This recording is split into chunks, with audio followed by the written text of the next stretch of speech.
I'm in the market for a new mouse, and what that means is last night I was laying in my bed staring at my ceiling, unable to sleep. So the next logical step for me is to impulse buy the most expensive peripheral I've ever owned. Let's talk about the G Pro Superlight.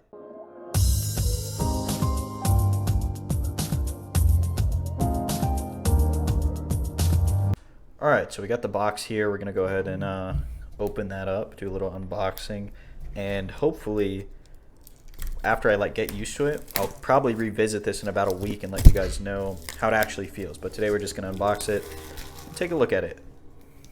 Let's see, it's got a bunch of those stickers and stuff I gotta cut up. Okay, so this is what it looks like when you open the box up. It's got the mouse here. This is just the top half of it.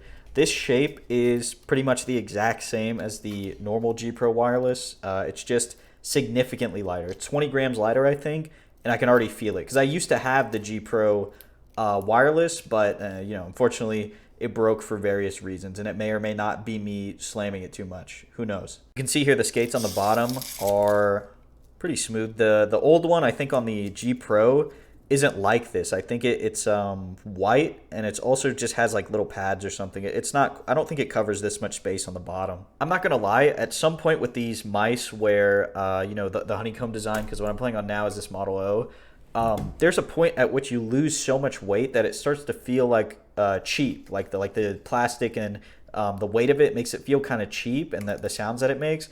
This one isn't quite like that. This one does feel pretty quality while still sort of eliminating a lot of the weight that the G Pro had. And the G Pro was pretty light in itself. I think it was like 80 or 60 grams, something like that. So I don't know how they shaved all this weight off. A few first impressions on the shape. It is the same shape as the G Pro, but I play palm, so this is essentially how I'm holding the mouse, and my hands are not too small, right? They're pretty big. I'd say about medium size, and it's still comfortable for playing palm or fingertip or claw, whatever you play. Most mice nowadays are like that. Like you could play palm or fingertip no matter how big your hand is.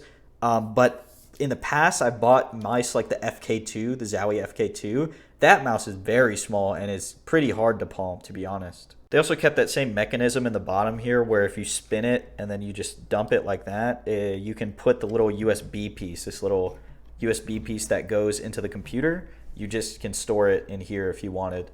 All right, let's get into the rest of the box. You can see here it has the dongle, the little wireless dongle here, and then the little piece that goes into the computer. You can open this part, and I think this is just the cable. So the way it works, I believe, is this goes into the PC. That little micro USB goes into here, and then that'll make it wireless, right? Or if you want to play it wired, you just plug this directly into the front side of this mouse. A thing to note is that this is a like $150 mouse, and it's still on micro USB. It is not USB-C. The other one, I think the G Pro, the normal one, is USB-C. So maybe that's where they cut some weight. But I don't know how cutting USB-C would cut weight. Maybe there's something I don't know I'm ignorant about. Also, this cable is not braided, so it's just like a normal rubber cable, which kind of sucks too. But it is micro USB, so if anything goes wrong, you can just replace it with another micro USB cable, I'm guessing.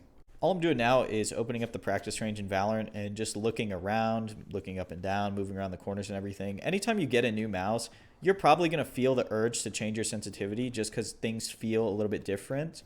But that's usually not the move. Unless you strongly feel like it's hindering you, I would suggest just staying at your current sensitivity. It's just your hand getting used to the new shape of the mouse or like the new weight. Because like I said earlier, this one is like 20 grams less than the G Pro wireless, like the original one. So it is significantly lighter than most mice that I use.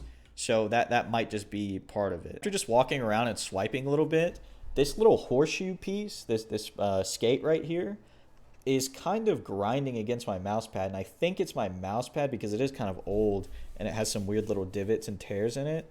So I wouldn't quite blame the mouse for that. But if you have this mouse and you feel this piece grinding a little bit, let me know. I guess to close it out, would I recommend buying this for 160 bucks? I'd say if you like the G Pro, like if you like the shape and you want to try it, get the normal G Pro. Don't get the Superlight.